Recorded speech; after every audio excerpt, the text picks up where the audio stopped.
Baik, 1 jam yang lalu saya dapat pertanyaan dari Alfian Ance, susah banget sih, Anceur. Ini ID-nya Alfian Mars di Twitter. Mohon bantuan Pak terkait inject ads yang dilakukan operator. Di sini tulisnya Indosat Oredo sih. Oke, kira-kira gini. Anda bisa lihat di wiki saya, ini wikinya. Bisa masukin kata kuncinya inject ads. Oke, nanti keluar kayak gini, bisa dibaca. Cuman biar gampang saya bacain ya. Pertanyaan yang sering ditanyakan, apakah inject ads oleh operator melanggar hukum? Bagi yang ingin tahu, silahkan baca Undang-Undang 36 nomor 99 Undang-Undang Telekomunikasi. Undang-Undang 36 99 ini bisa di-download free di internet dan gampang dicari di Google. Masukin aja Undang-Undang 36 tahun 1999 ini. Di keywordnya Google langsung dapat. Di Undang-Undang 36 tertulis dengan sangat jelas sekali di pasal 22, setiap orang termasuk operator ya, dilarang melakukan perubahan tanpa hak, tidak sah atau manipulasi akses jaringan telekomunikasi, akses jasa telekomunikasi atau akses ke jaringan khusus. Nah, apa yang terjadi dengan ad injection adalah misalnya kita nge-web ke Google, tahu-tahu kok keluarnya iklan apa? Jadi bukan Google, padahal jelas-jelas kita www.google.com, yang keluar iklan yang lain. Jadi itu adalah melakukan manipulasi, tidak sah, tanpa hak, gitu. Jadi sebenarnya operator melanggar hukumnya sendiri sih sebenarnya. Dan ini sudah sering dilaporkan ke Kominfo sih, cuman ya begitulah. Jadi ini tidak berlaku hanya untuk operator aja ya.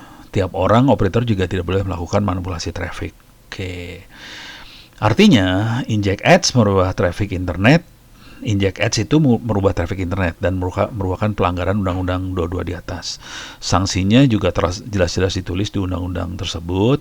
Di pasal 50 bisa dibaca, barang siapa yang melanggar ketentuan sebagaimana dimaksud pasal 22 dipidana dengan pidana penjara paling lama 6 tahun dan atau denda paling banyak 600 juta gitu. Jadi tapi yang dipenjara kan operator ya, bingung juga loh. 600 juta mah kecil lah, buat operator mah gampang. Dan saya juga dapat masukan dari banyak teman-teman, ternyata Undang-Undang ITE, Informasi dan Transaksi Elektronik, Undang-Undang 11 2008 lebih dahsyat lagi. Inject ads jelas-jelas melanggar pasal 32, bisa kena pidana di pasal 48 yang lama. 48 lama penjara 8 tahun dengan denda 2M. Kira-kira direktur operator nyadar nggak sih bahwa ini bisa kena pidana? Soalnya kita baca pasal 32-nya ya. Ini di undang-undang yang lain ya. Yang tadi undang-undang telekomunikasi, sekarang di undang-undang informasi sama transaksi elektronik. Pasal 32 saya baca ada beberapa 1 2 3 ayat.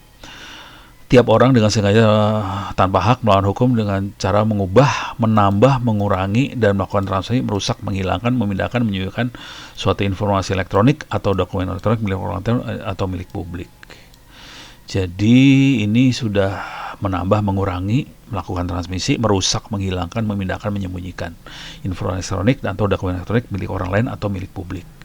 Jadi kalau kita nge-web ke satu situs dan informasi dari situs itu dirubah, dirusak dan sebagainya, ini sebenarnya melanggar pasal 32. Setiap orang dengan sengaja tanpa hak atau melawan hukum secara atau memindahkan ke ini pindah tangan ke orang lain yang tidak berhak. Tapi ini bahaya juga sih sebenarnya. Karena sebetulnya kalau ini nggak usah ad injection lah. Kominfo aja. Coba perhatiin Kominfo waktu ngeblokir situs porno apa yang terjadi. Misalnya kita masuk ke www.situsporno.com gitu ya. Kan pindahnya ke situsnya Kominfo itu. Jadi sebetulnya Kominfo pun melanggar sih sebenarnya. Tapi ya udahlah, dia urusannya situs porno. Cuman kita nggak tahu ke situs yang lain kan, nggak tahu juga ya. Setiap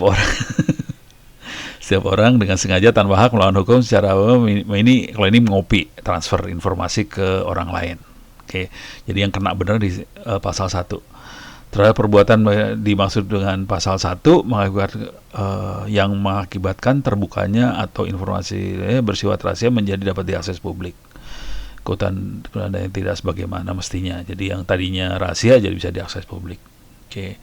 Ini masalahnya, ini masalah hacking nih, kalau yang jelas-jelas bermasalah ini.